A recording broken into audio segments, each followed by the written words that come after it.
আল্লাহ তাআলা বলেন লা ইন শাকারতুম লা আযীদান্নাকুম, বান্দা তুই শুকরিয়া আদায় যদি করস আমি আল্লাহ তোর নিয়ামত বাড়ায়। এই জন্য নিয়ামতের শুকরিয়া আদায়ের ভিতরে সবচেয়ে উত্তম শব্দ হলো, সবচেয়ে প্রশংসার শব্দ হলো আলহামদুলিল্লাহ। বলেন কি? আলহামদুলিল্লাহ।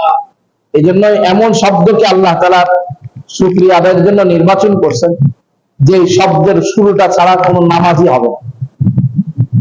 ফরজ বলেন, ওয়াজিব বলেন, সুন্নতে মুআক্কাদা বলেন, নফল বলেন, তারাবি বলেন, ইস্তেসকা বলেন, যত নামাজ সমস্ত নামাজের শুরুতে কি বলতে হবে বলেন? তাহাজ্জুদ বলেন, ইশরাক বলেন, আওয়াবিন বলেন, কি দিয়ে? আলহামদুলিল্লাহি রাব্বিল আলামিন। কারণ যদি সূরা ফাতিহায় না পড়ে, আলহামদুলিল্লাহি রাব্বিল আলামিন যদি না পড়ে, তার নামাজই হবে না। ফুল সিজদা দিতে হবে। কি দিতে হবে? ফুল সিজদা দিতে হবে। এমন শব্দকে নির্বাচন করছেন। এই জন্য আলহামদুলিল্লাহ। আল্লাহ তাআলার মেহেরবানি, আমাদের এখন মাস চলতেছে আরবি মাস হিসাবে। আমরা তো সাধারণত জানুয়ারি, ফেব্রুয়ারি, মার্চ, এপ্রিল, মে, জুন, এটা তো আমরা সকলেই জানি। ছোট বড়, শিক্ষিত অশিক্ষিত, পুরুষ মহিলা সকলের, ছোট থেকে বড় সকলের জানা আছে ইংরেজি মাস 12টি মাসের নাম আমরা জানি, কিন্তু সাধারণত আমাদের আরবি মাস আমাদের কি নাই, জানা না। এই জন্য আরবিটাও জানা থাকা দরকার। আরবির মাস আমাদের হলো মুহররম মাস দিয়ে শুরু। কোন মাস দিয়ে শুরু? মুহররম মাস দিয়ে শুরু। শেষ কোন মাস? জিলহজ। বলেন শেষের মাসের নাম কি? জিলহজ। আমরা সাধারণত অনেক সময় কি আরবি যদি হয় কারণ হয়তো রমজান মাস হয়তো শেষ মাস, না, রমজান শেষ না, শেষ হলো জিলহজ মাস। শুরুর মাসের নাম হলো মুহররম আর শেষের মাসের নাম হলো জিলহজ। আর মুহররমের পরে আমাদের হলো মুহররম, সফর, রবিউল আউয়াল। বলেন আমরা মা বোনরা, আমি 12 মাসের নাম বলছি, বলেন মুহররম, আপনারাও বলেন মুহররম, সফর, রবিউল আউয়াল, রবিউল সানি, জামাদাল উলা, জামাদাল উখরা, রজব, শাবান, রমাদান, শাওয়াল, জিলকদ, জিলহজ। এই হলো 12টি মাস। এই 12টি মাস আমাদের জন্য জানা থাকা জরুরি, দরকার। কেউ যদি না জানে তাহলে সকলেই গুনাহগার। এই জন্য আল্লাহর মেহেরবানি আমাদের মাদ্রাসায়, বালিকা মাদ্রাসাগুলোতে, ছেলেদের বালক মাদ্রাসাগুলোতে, কওমি মাদ্রাসাতে সাধারণত সকলের এই মাসগুলো জানা থাকে। আলহামদুলিল্লাহ। কারণ এটা আমাদের জানা থাকা দরকার। পুরা মহল্লার ভিতরে কেউ না কেউ জানতে হবে। যদি কেউ না জানে সকলেই গুনাহগার। তো আজ এই মাসটা চলে হলো আমাদের রবিউল আউয়াল মাস। আচ্ছা, রবিউল আউয়ালে কত তারিখ? রবিউল আউয়ালে তারিখ কত তারিখ আছে? শুক্রবার গেছে 2, শনিবার 3, রবিবার 4, সোমবার 5, মঙ্গলবার, বুধবার 7 তারিখ। এই রবিউল আউয়াল মাসে আমাদের রাসূলের জন্ম। আবার এই রবিউল আউয়াল মাসে আমাদের রাসূলের ওফাত। আল্লাহ তাআলা দুনিয়াতে মানব জাতি হেদায়েতের জন্য, মানব জাতি গোমরাহ থেকে আলোর দিকে নিয়ে আসার জন্য আল্লাহ সুবহানাহু ওয়া তাআলা যুগে যুগে যুগে যুগে আল্লাহ তাআলা নবীদেরকে পাঠাইছেন, যেন মানুষ সত্যটা চিনতে পারে, যেন মানুষ ভালোটা চিনতে পারে, মানুষ যেন আল্লাহকে চিনতে পারে, রাসূলকে চিনতে পারে। এই জন্য আল্লাহ তাআলা নবীদেরকে পাঠাইছেন। যদি নবীদেরকে না পাঠাইতেন, মানুষদেরকে আল্লাহ তাআলা যে আকল দিয়েছেন, এই আকল দিয়ে আল্লাহকে চিনতে হবে। যে তোমাকে তো আকল দিছি, ভালো মন্দ, হালাল হারাম, বৈধ অবৈধ, সত্য অসত্য, এগুলো তো আমি তোমাকে জ্ঞান দিছি, তুমি তো জানো। যদি নবী না পাঠাইতেন তো মানুষের জ্ঞানের কাছে সে জিজ্ঞাসিত হতো। কিন্তু এই কথাও যেন বলতে না পারে যে আল্লাহ আমাদের কাছে তো কেউ আপনার দ্বীনের পয়গাম আমাদের কাছে পাঠায়নি, আমরা জানি না। এই কথা যেন বলতে না পারে, এই জন্য আল্লাহ সুবহানাহু ওয়া তাআলা সর্বপ্রথম যে মানুষটাকে পাঠাইছেন দুনিয়াতে, আল্লাহ তাআলা তাকে নবী বানা পাঠাইছেন। সর্বপ্রথম যে মানুষটাকে পাঠাইছেন সেই মানুষকে কি বানায় পাঠাইছেন বলেন? নবী বানায় পাঠাইছেন। এই জন্য সর্বপ্রথম মানুষটার নাম কি? আদম আলা নবিয়িনা আলাইহিস সালাতু ওয়াস সালাম। আদম আলাইহিস সালামকে আল্লাহ তাআলা নবী দিয়ে পাঠাইছেন, যেন এই কথা বলতে না পারে যে আল্লাহ আমি তো জানি না, আমার কাছে কেউ পয়গাম আছে। এই জন্য স্বয়ং নবী মানুষটাকে নবী বানায় পাঠাইছে। মেরে মোহতারাম, আর এই নবী হওয়া এটা নিজের ইচ্ছায়, নিজের শক্তিতে, নিজের যোগ্যতায়, নিজের বুদ্ধির বলে, নিজের যোগ্যতার বলে, নিজের ক্ষমতার বলে নবী হওয়া যায় না। আল্লাহ তাআলা যাকে নির্বাচন করেন, আল্লাহ তাআলা যাকে মনোনীত করেন, আল্লাহ তাআলা যাকে বানাইতে চান সে হতে পারে। এই জন্য আল্লাহ সুবহানাহু ওয়া তাআলা তার কালামে বলেন, আল্লাহু ইয়াসতাফি মিনাল মালাইকা, আল্লাহু ইয়াসতাফি মিনাল মালাইকাতি রুসুলান ওয়া মিনান নাস। আল্লাহ সুবহানাহু ওয়া তাআলা নির্বাচন করেন, আল্লাহ তাআলা মনোনীত করেন। তাহলে নবী রাসূল এটাকে নির্বাচন করার দায়িত্ব নিছেন কে? আল্লাহ। আল্লাহ তাআলা মনোনীত করেন যে ফেরেশতাদের মধ্যে থেকে, মানুষদের মধ্যে থেকে আমি আল্লাহ যাকে ইচ্ছা তাকে রাসূল মনোনীত করি, নির্বাচন করি। তাহলে নবী রাসূল হওয়া এটা আল্লাহ তাআলার দান। তো যুগে যুগে আল্লাহ সুবহানাহু ওয়া তাআলা নবীদেরকে পাঠাইছেন। আদম আলা নবিয়িনা আলাইহিস সালাতু ওয়াস সালাম থেকে নিয়ে আমাদের নবী জনাবে মুহাম্মদুর রাসূলুল্লাহ সাল্লাল্লাহু আলাইহি ওয়াসাল্লাম পর্যন্ত। এক রাওয়ায়াতে যে 1,24,000, আর এক বর্ণনা মোতাবেক 2,24,000 এই সমস্ত পয়গম্বরদেরকে, কারণ এরা হলেন নবী রাসূল। নবী রাসূল আল্লাহ তাআলা নবী আর রাসূলের ভিতরে পার্থক্য, নবী আর রাসূলের ভিতরে পার্থক্য হলো যে যাকে কিতাবও দিয়েছেন নবুয়তও দিয়েছেন। যাকে কি দিয়েছেন? কিতাবও দিয়েছেন, নবুয়তও দিয়েছেন। এদেরকে বলা হয় নবী রাসূল। ওনাদেরকে কি বলা হয় বলেন? নবী রাসূল। নবুয়তও দিয়েছেন, নতুন কিতাবও দিয়েছেন। আর যাদের নবী বলা হয় তাদেরকে যাদেরকে শুধু নবী বানাইছেন কিতাব আগের জনের। কিতাব কার? আগের জনের।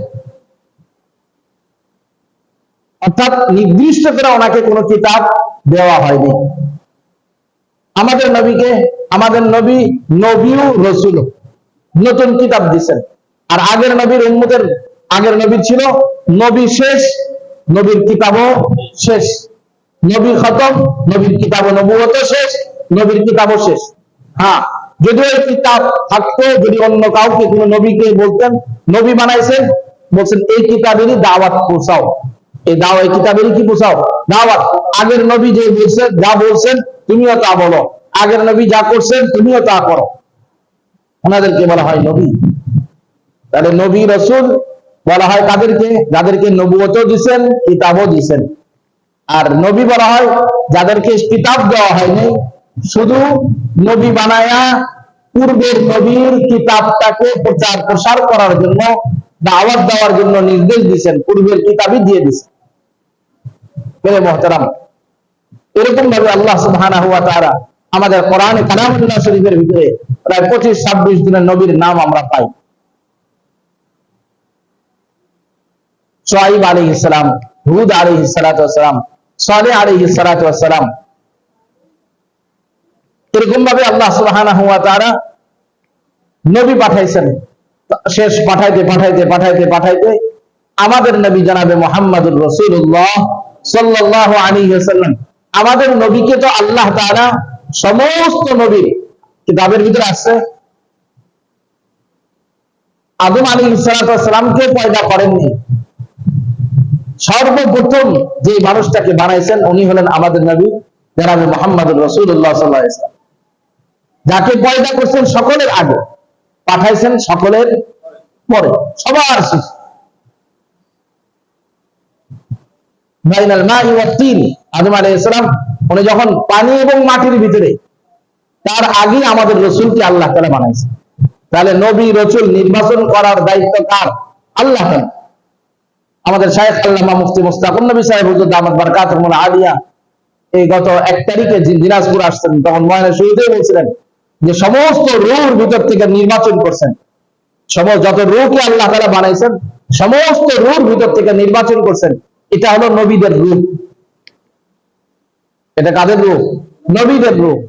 এরপরে আবার নির্বাচন করছেন, যে নবীদের রূহকে নির্বাচন করার পরে এটা আদম নবী, এটা মুসা নবী, এটা ইব্রাহিম নবী, এভাবে নির্বাচন করার পরে উম্মতদের ভিতরে বাছাই করছেন, উম্মতদের রূহ ভিতরে বাছাই করছেন যে এই সমস্ত রূহ হবে, এরা হবে আদম নবীর উম্মত, এরা হবে ইব্রাহিম নবীর উম্মত, এরা হবে মুসা নবীর উম্মত।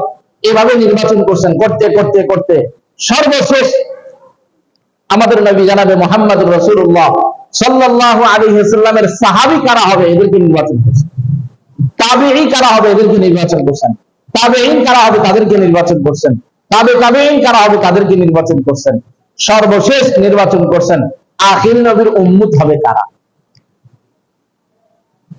আর আমাদেরকে আল্লাহ তাআলা আখির নবীর উম্মত বানাইছেন। আর হাদিসের ভিতরে আসছে আখির নবীর উম্মতের মর্যাদা দাম কত। রাসূল বলেন, قال رسول الله صلى الله عليه وسلم ان الجنه حرمت على الانبياء كلهم حتى ادخلها وحرمت على الامم حتى تدخلها। সমস্ত নবীদের উপরে জান্নাতে প্রবেশ নিষিদ্ধ যতক্ষণ পর্যন্ত আখির নবী জান্নাতে প্রবেশ না করছেন। সমস্ত নবীর উম্মতের উপরে জান্নাতে প্রবেশ নিষিদ্ধ যতক্ষণ পর্যন্ত আখির নবীর উম্মত জান্নাতে না গেছে। মানে যত আখির নবীর উম্মত জান্নাতে না গেছে, মানে আখির নবীর উম্মত বললে এটা সকলকে বোঝায়। যদি নির্দিষ্ট ভাবে বলা যায় যে আমাকে জান্নাতে না দিছে, বলেন তাকে, আমাকে, বলেন তাকে, আমাকে, তাহলে সকলের আগে জান্নাতে প্রবেশ দিবেন কাকে? আমাকে। এই জন্য ওমর রাদিয়াল্লাহু আনহু বলেন যে আল্লাহ যদি কাউকে সকলের আগে জান্নাতে দেয় তাহলে দিবে আমি ওমরকে, আবার যদি কাউকে জাহান্নামে দেয় তো না জানি আমি ওমরকেই দিয়েছি না। মেরে মহতারাম, এই জন্য আখির নবীর উম্মত বানাইছেন আল্লাহ তাআলা আমাদেরকে, আর আমাদের নবীকে শ্রেষ্ঠ নবী বানাইছেন। আর আমাদের ব্যাপারে আল্লাহ তাআলা কালামের ভিতরে ঘোষণা দিয়েছেন, কুনতুম খায়রা উম্মাহ, তোমরা শ্রেষ্ঠ উম্মত। তোমরা কি উম্মত? শ্রেষ্ঠ উম্মত। আর আমাদের নবী হলেন শ্রেষ্ঠ নবী, আমাদেরকে দিয়েছেন আল্লাহ তাআলা শ্রেষ্ঠ কিতাব। এই জন্য আমাকে চিনতে হবে, আমাকে কি করতে হবে? চিনতে হবে। হুজুর বলছিলেন যে নিজেরে না চিনে তারে চিনাই কোন জন্য? যে নিজেরে না চিনে, সুলতান আহমদ নানুপুরি রহমতুল্লাহ আলাইহি হুজুরের কথা বললেন যে হুজুর বলতেন যে নিজেরে না চিনে তারে চিনাবো কোন জন্য? অর্থাৎ যে নিজেকে চিনল না তাকে চিনাবে আর কে? এই জন্য নিজেকে চিনতে হবে যে আমি কি, আমি কে, আমাকে কোন নবীর উম্মত বানানো হয়েছে। নিজেকে চেনা, বলেন নিজেকে কি করা? চেনা। নিজের দাম জানা, যে আমার দাম কত, আমার মূল্য কত, আমার দাম কত, আমার দাম সমস্ত নবীর উম্মতের উপর বেশি। যদি আমার দায়িত্ব যদি আমি পালন করি তাহলে আমার এই শ্রেষ্ঠত্ব ঠিক থাকবে। যেমন ফ্যান বাতাস দিচ্ছে, এর স্থান হয়েছে কোথায়? মাথার উপরে। যদি বাতাস দেওয়া বন্ধ করে নিচে তাকে নামাবে, নামায়া হাঁটুর দিয়ে কি করবে? পিটাইবে, বলেন না হলে যদি এরপরে পিটায় ঠিক হচ্ছে না তারপরে যাবে ডাস্টবিন। কিন্তু যতক্ষণ বাতাস দিচ্ছে স্থান কোথায়? মাথার উপর। লাইট আলো দিচ্ছে তো স্থান হলো মাথার উপর, তাকে উপরে রাখছে। যে আলো দেওয়া বন্ধ করবে তা নিয়ে আসো ডাস্টবিনে ফেলে দাও। তো ঠিক আমার আপনার গতি হবে তাই। আমি আপনি যদি আমার যে দায়িত্ব আল্লাহ তাআলা দিয়েছেন এই দায়িত্ব যদি আমি আদায় করি, এই দায়িত্ব যদি পালন করি, তো পুরা দুনিয়ার ভিতরে সকলের মাথার তাজ আমাদেরকে আল্লাহ তাআলা বানায় দেবে। আর যদি দায়িত্ব না বোঝো, দায়িত্ব যদি না পালন করো, তাহলে সকলে বিরোধী যাবে। হিন্দুরাও মারবে, ইহুদিরাও মার দিবে, নাসারারাও মার দিবে, খ্রিস্টানরাও মার দিবে। তা যেখানে যাবে সেখানে লাঠি, সেখানেই গুলি। যেখানে যাবে সেখানেই কি বলেন? লাঠি, সেখানেই গুলি, সেখানেই মার। কারণ নিজের চেনে নি, নিজের দাম যে কি করে নেই, জানে। এই জন্য আমাদেরকে নিজের দাম, নিজেকে চিনতে হবে, নিজেকে জানতে হবে যে আল্লাহ তাআলা আমাদেরকে কোন নবীর উম্মত বানাইছে। মেরে মুহতারাম, আমাদের সেই নবীর আগমন হলো এই রবিউল আউয়াল মাসে। দুটা জিনিস, একটা হলো মিলাদ আর একটা হলো ওয়াফাত। একটা হলো জন্ম আর একটা হলো মৃত্যু। বলেন একটা কি? জন্ম আর একটা হলো মৃত্যু। রাসূলের মিলাদ, বিলাদাত, রাসূলের জন্ম হলো এই রবিউল আউয়াল মাসে। আবার রসুলের ওয়াফাত হলো এই মাসে। হ্যাঁ, রসুলের বিলাদত নিয়ে, রসুলের জন্ম নিয়ে উলামা ইকরামদের ভিতরে ইখতিলাফ, মতভেদ, দ্বিমত আছে। কেউ বলেন 8 তারিখ, কেউ বলেন 9 তারিখ, কেউ বলেন 12 তারিখ। যেটা আমাদের সমাজে প্রসিদ্ধ, যেটা আমরা সচরাচর বলে থাকি 12ই রবিউল আউয়াল, যেটা আমাদের সমাজে এখন ঈদে মিলাদুন নবী, এই দেখি মিলাদুন নবী নামে প্রসিদ্ধ। ঈদ অর্থ আমরা সাধারণত বলি খুশি। ঈদের দিন মানে কি? খুশির দিন। আসলে ঈদ মানে খুশি না, ঈদ মানে কি? খুশি। আদা ইয়াউদু লাওয়াত না, যেটা বারবার আসে, যেটা কি আসে? বারবার আসে। এই ঈদ, এটা হলো সাধারণত আমরা জানি ঈদ হলো দুইটা, ঈদুল ফিতর, ঈদুল আজহা। অর্থাৎ প্রত্যেক বছরে এই দুইটা ঈদ আসে, বারবার আসে, যেটা সেটাকে বলা হয় ঈদ। আদা ইয়াউদু লাওয়াত না, আউদুন এটা হলো মাদ্দা, অর্থাৎ মূল হরফ আইন ওয়াও দাল। বলেন মূল হরফ কি কি? আইন ওয়াও দাল। যারা ভিতরে ছাত্রীরা আছে, যারা নাহবে মির সরফ পড়েন, হেদায়েতের জন্য পড়েন, তারা বলতে পারবেন যে আদা ইয়াউদু এটা কেমনে ঈদ হলো, জানা থাকতে হবে। আরবি গ্রামার অনুযায়ী সেখান থেকে ওয়াওটা পড়ে গেছে। আসলে মূল হরফ কি? আর তিনটা, আইন ওয়াও দাল, আউদুন। আউদুন যেটা বারবার আসে, ফিরে আসে। তো সাধারণত আমরা ঈদুল ফিতর আর ঈদুল আজহা, হাদিসের ভিতরে আসছে, রাসূল বলেন ইন্না লিকুল্লি কওমিন ঈদুন, প্রত্যেকটা জাতির জন্য, প্রত্যেকটা সম্প্রদায়ের জন্য ঈদের দিন আছে, যেটা বারবার আসে, খুশির দিন আছে, আনন্দের দিন আছে। কিন্তু আমাদের মুসলমানের ইন্না লিকুল্লি কওমিন ঈদুন ওয়া হাযা ঈদুনা, রাসূল বলেন আমাদের ঈদের দিন, আমাদের খুশি আনন্দের দিন হলো দুইটা, একটা হলো ঈদুল ফিতর আর ঈদুল আজহা। বুখারী, মুসলিম, আবু দাউদ, নাসাই, মুয়াত্তা মালিক, মুয়াত্তা মুহাম্মদ, সিয়াসাত্তার কোন কিতাবের ভিতরে রাসূল যে ঈদে মিলাদুন নবী এরকম নাম কোথাও নাই। এটা আমরা নাম দিছি ঈদে মিলাদুন নবী। যদি এটার নাম যদি রাসূল যদি দিতেন, তাহলে কি হাদিসের কিতাবে থাকতো না? আবু বকররা, ওমর, ওসমান, আলী রাদিয়াল্লাহু আনহুম ওনারা যদি পালন করতেন, তো এটা কি থাকতো না কিতাবে? যদি ছোট থেকে ছোট, সূক্ষ্ম থেকে সূক্ষ্ম প্রত্যেকটা বিষয় যদি কিতাবের ভিতরে আসে, তাহলে এটাও থাকতো। এই জন্য রসুলের উলাদাতে, রসুলের জন্মে অবশ্যই যে ইমানদার খুশি হবে না, সেই ইমানদারি না। সে কি না? ইমানদারি না। কারণ রসুলের জন্মে যদি খুশি না হয়, সেই তার ইমানের সমস্যা আছে। এই জন্য রসুলের জন্মে তো অবশ্যই নিঃসন্দেহে আমাদেরকে খুশি হতে হবে, বাকি এরকম নাম বলা কি না, ঠিক না। এই জন্য রসুলের জন্ম এটা নিয়ে 9, 8, 12, বলেন কত? 9, 8, 12 প্রসিদ্ধ। যেটা আমাদের সমাজে এখন চলে 12ই রবিউল আউয়াল রসুলের জন্ম। কিন্তু আজ আমরা আস্তে আস্তেও আমাদের শেখ আহমদুল্লাহ সাহেব দামাত বারকাতুহুল আলিয়া, এরপরে আমাদের মুফতি আরিফ বিন হাবিবি সাহেব দামাত বারকাতুহুল আলিয়া, হুজুর দুটা কথা বললেন। হুজুর বললেন, হুজুর বেশ কয়েকটা কিতাবের কাছে, ইতিহাসের যত কিতাব আছে, শেখ আহমদুল্লাহ সাহেব দামাত বারকাতুহুল আলিয়া হুজুর বললেন 9 তারিখ। আর আমাদের মুফতি আরিফ বিন হাবিবি সাহেব উনি বললেন যে রসুলের জন্ম হলো আমাদের যে হস্তি বাহিনী কাবার ভিতরে আক্রমণ করছিল। আমরা সাধারণত আরেকটা জিনিস শোনেন, আমরাও যেটা আগে বলতাম, আজকে হুজুরের তাহকিকে আমরা স্পষ্ট হলাম।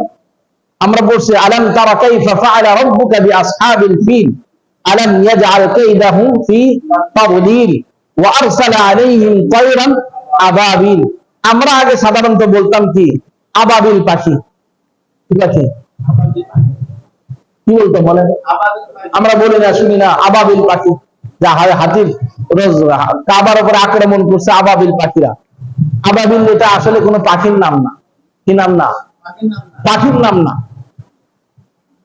কারণ আল্লাহ সুবহানাহু ওয়া তাআলা যুগে যুগে যারাই দ্বীন ইসলামকে ধ্বংস করতে চাইছেন, তো আল্লাহ সুবহানাহু ওয়া তাআলা ছোট থেকে ছোট জিনিসকে ব্যবহার করছেন।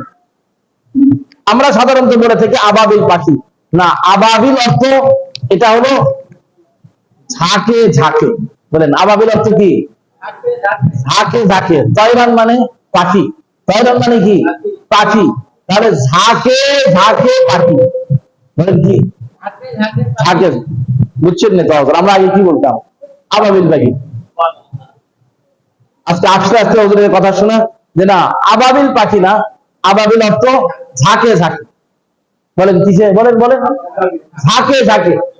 আবাবিল শব্দের অর্থ হলো ঝাঁকে ঝাঁকে, আর তয়রান অর্থ হলো পাখি। তাহলে ঝাঁকে ঝাঁকে পাখি আছে। হস্তি বাহিনী এদেরকে ধ্বংস করে দেওয়ার 50 দিন পরে, কতদিন পরে? 50 দিন পরে রসুলের জন্ম। সেই হিসাবে উনি বললেন 8ই রবিউল আউয়াল হলো রসুলের জন্ম। যা হোক, 8 তারিখেই হোক আর 9 তারিখেই হোক আর 12 তারিখেই হোক, রসুলের জন্ম তো হয়েছেই, এর ভিতরে কোনো কি নাই, সন্দেহ নাই। বাকি এখন আমাদের জন্য করণীয় কি? আমরা সাধারণত সমাজের ভিতরে রেওয়াজ আছে, কোরআন এবং হাদিস কোথাও জন্মতে তো খুশি আছেই, কিন্তু জন্ম নিয়ে এটা কোনো পালনীয় কোনো জিনিস না। সাধারণত আমরা সমাজের, মুসলমানদের সমাজের ভিতরে জন্মবার্ষিকী, মৃত্যুবার্ষিকী এটা আগে ছিল না, ইদানিং খুব রেওয়াজ হয়ে গেছে। ছেলে হয়েছে তো ছেলের জন্মবার্ষিকী পালন করে, বাবা মারা গেছে বাবার মৃত্যুবার্ষিকী পালন করে। কিন্তু তাহলে ইসলামের ভিতরে এটা হলো স্পষ্ট কথা যে জন্মবার্ষিকী মৃত্যুবার্ষিকী নাই। বলেন ইসলামের ভিতরে জন্মবার্ষিকী মৃত্যুবার্ষিকী নাই। বলেন বলেন, ইসলামের মা বোনরাও বলেন, ইসলামের ভিতরে জন্মবার্ষিকী মৃত্যুবার্ষিকী নাই। এটা জন্মবার্ষিকী যদি থাকতো, রসুলের যদি জন্মবার্ষিকী যদি পালন করার দরকার হতো, তাহলে রসুলের সবচেয়ে কাছের সাহাবী কে ছিলেন? আবু বকর। উনি অবশ্যই পালন করতেন। এরপরে সবচেয়ে দ্বিতীয় কাছের সাহাবী কে ছিলেন? ওমর রাদিয়াল্লাহু আনহু, যার ব্যাপারে বলছেন আমার পরে যদি কেউ নবী হতো, লাউ কানা বাদি নাবিয়্যান লাকানা ওমর, যদি আমার পরে কাউকে নবী বানানো হতো তাহলে ওমর নবী হতো। আর আবু বকর, ওমর রাসূলকে কেমন ভালোবাসছেন। গারে সূরার ভিতরে রাসূলের সাথে যখন হিজরতের সফরে ছিলেন, সঙ্গী ছিলেন, আবু বকর রাদিয়াল্লাহু আনহু সফরে যাওয়ার সময় গারে সূরার ভিতরে অবস্থান করছেন। যারা আমরা হাজী সাহেবরা গেছেন দেখছেন যে গারে সূর কত উঁচা জায়গায়। আল্লাহু আকবার। আমরা উঠতে উঠতে একটু সকাল হয়েছে, যাওয়ার পরে রোদ উঠে গেছে। আমার সাথীরা কিছু প্রথমে ধারণা করেছে এটা কি ওটা ব্যাপার। আল্লাহু আকবার। যাইতে কিছু তো যাওয়ার পরে গলা ফলা সব শুকে চলে আসে, এরপরে উঠবো কেমনে? মানে এটা এমন এক অবস্থা, আপনি কিছুদিন উঠছেন, উঠার পরে মনে হবে যে এই উঁচাটা পাড়ি দিলেই মনে হয় শেষ, কিন্তু যা দেখবেন আবার আবার আরেক উঁচা, আবার কিছু দূর যাওয়ার পর দেখবেন মনে হয় ওখানে গেলেই শেষ, এরপরে দেখবেন আবার, মানে এইভাবে প্রায় 1.5-2 ঘন্টা কেউ যদি উঠতে চায়, সুস্থ সবল মানুষ। আমরা সাধারণত দেখছি আমাদের ওখানে কোনো আরবরা যায় না, সাধারণত বাংলাদেশি, ইন্ডিয়ান, পাকিস্তান, 2-1টা অন্যান্য দেশের লোকেরা যায় ওখানে। না, যেখানে হিজরতের সময় রাসূল খাদিজা রাদিয়াল্লাহু আনহা যেখানে দৈনিক 2 বার খাড়া নিয়ে গেছে। কেমনি উঠছেন আল্লাহ ভালো জানে, শুধু পাথর আর পাথর, এছাড়া আর অন্য কিচ্ছু নাই, শুধু পাথর। এখন তো ওই পাথর মাথর দিয়ে কিছুটা সিঁড়ি সিঁড়ি করে দিয়েছে, কিন্তু আগে যখন খাদিজা রাদিয়াল্লাহু আনহা উঠছেন তখন কেমনি উঠছেন আল্লাহ মাহবুব জানেন। আল্লাহ কুদরত ছাড়া এটা অসম্ভব এই মহিলা দৈনিক 2 বার ওঠা। এই গারে সূরের ভিতরে আবু বকর রাদিয়াল্লাহু আনহু সঙ্গে রাসূলের সঙ্গে অবস্থান করছেন। যত গর্ত আছে সমস্ত গর্তগুলো কাপড় দিয়ে ছিদ্র বন্ধ করছেন। একটা গর্ত শুধু বাকি আছে, আর নেকড়া নাই। পায়ের গোড়ালি অথবা আঙ্গুলি এভাবে ঢুকে দিয়েছেন যেন ভিতর থেকে কোনো পোকামাকড় না আসতে। দেখেন রসুল আবু বকর রসুলকে কেমন ভালোবাসতেন। রসুল রানের উপর মাথা দিয়ে ঘুমাইছেন, আবু বকরের রানের উপর রসুলের মাথা, আরাম করতেছেন, বিশ্রাম নিতেছেন, আর গর্তের ভিতরে পা ঢুকা দিচ্ছেন যেন ভিতর থেকে কোনো প্রাণী না আসে। কিন্তু বহু আগে একটা সাপ তো আল্লাহর কাছে দোয়া করছিলেন যে আল্লাহ আমার যেন রসুলের আখেরি নবীর সাথে কি হয়, সাক্ষাৎ হয়, আমি তার সাথে সাক্ষাৎ করব। সব ছিদ্র বন্ধ, আবু বকর রাদিয়াল্লাহু আনহুর পা দেওয়া এই জায়গার ভিতরে। কারণ এই জায়গার ভিতরে যে রসুলের সাথে সাক্ষাৎ করবে, যদি সেখানে না কাটে, দংশন না করে, তো সাক্ষাৎ করবে কেন? দংশন করছেন। আবু বকর রাদিয়াল্লাহু আনহু নড়াচড়া নাই, চুপচাপ। কোন বড় ব্যক্তি যদি আমাদের কোলের উপর যদি শোয় বা বসে অবস্থান করে, আমাদের যতই কষ্ট হোক আমরা কি নড়াচড়া করব? না। এই বড় ব্যক্তি, দাবি ব্যক্তি শুয়ে আছেন, আরাম করতেছেন, তার জন্য কষ্ট না হয়, কোন কষ্ট পেতে দেন নেই। আবু বকর রাদিয়াল্লাহু আনহু বিষে পুরো শরীর কালো হয়ে গেছে, চোখ দিয়ে অটোমেটিক পানি পড়তেছে। যখনই এক ফোঁটা পানি রসুলের শরীরে পড়ছে, গরম পানি যখন রসুলের শরীরে পড়ছে, রসুলের কি চাও, আল্লাহ রসুল ভিতর থেকে কি যেন আমাকে দংশন করছে, আমাকে কি যেন কাটছে, বলছে সরাও পাও। পা সরাইছেন, রসুলের লালা মোবারক ওই জায়গায় লেগে দিয়েছে। আর যে রসুলের লালা মোবারক লেগে দিয়েছেন, সঙ্গে সঙ্গে ভালো হয়ে গেছে। শুধু রসুলের লালা নিয়ে লাগাইছেন। মেরে মোহতারাম, কেমন ভালোবাসতেন, কেমন ভালোবাসতেন আবু বকর রাদিয়াল্লাহু আনহু। তাহলে উনি যে এত ভালোবাসতেন রসুলকে, ভালোবাসার পরেও তাহলে রসুলের যে জন্ম হয়েছে, এই জন্মের যে একটা জন্মবার্ষিকী কি পালন করছেন? ওমর রাদিয়াল্লাহু আনহু, ওমর রাদিয়াল্লাহু আনহু কেমন ভালোবাসতেন। তবুকের যুদ্ধের সময় রসুল বলছেন যাও, কার কার ঘরে কি আছে নিয়ে আসো। ওমর রাদিয়াল্লাহু, আবু বকর তো আছেন, কারণ এর নজির, এর নমুনা পেশ করা মুশকিল যে সাহাবায়ে কেরাম রসুলকে ভালোবাসতেন কেন।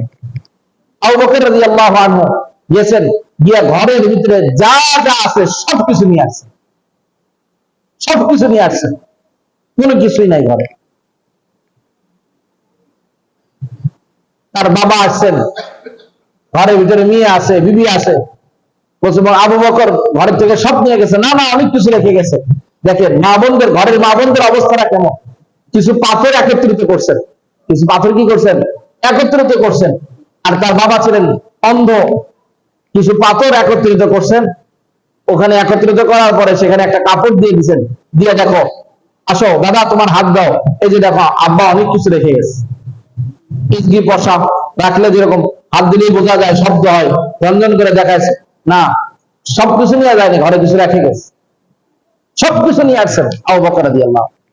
ওমর রাদিয়াল্লাহু আনহু আধা নিয়ে আসছেন, আধা, অর্ধেক রাখছেন, অর্ধেক নিয়ে আসছেন। আবু বকর রাদিয়াল্লাহু আনহু ওমর রাদিয়াল্লাহু আনহু রাসূলের ভালোবাসা দেখাচ্ছেন। জিজ্ঞাসা করছেন আবু বকর কি নিয়ে আসছো? বলছেন আল্লাহ, যে আল্লাহ রসুল ঘরে যা যা ছিল সবকিছু নিয়ে আসছে। ওমর রাদিয়াল্লাহু আনহু বলছেন অর্ধেক নিয়ে আসছে, অর্ধেক রেখে আসছে।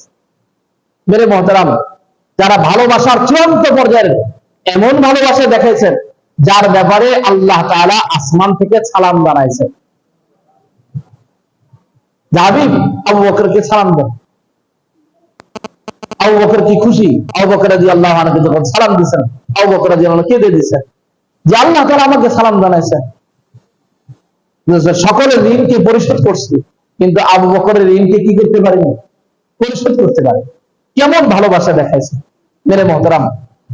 আবু বকর, ওমর, ওসমান, আশারে মুবাশশারা, যাদেরকে আল্লাহ তাআলা দুনিয়াতে জান্নাতের খোঁজ খবর দিয়েছেন।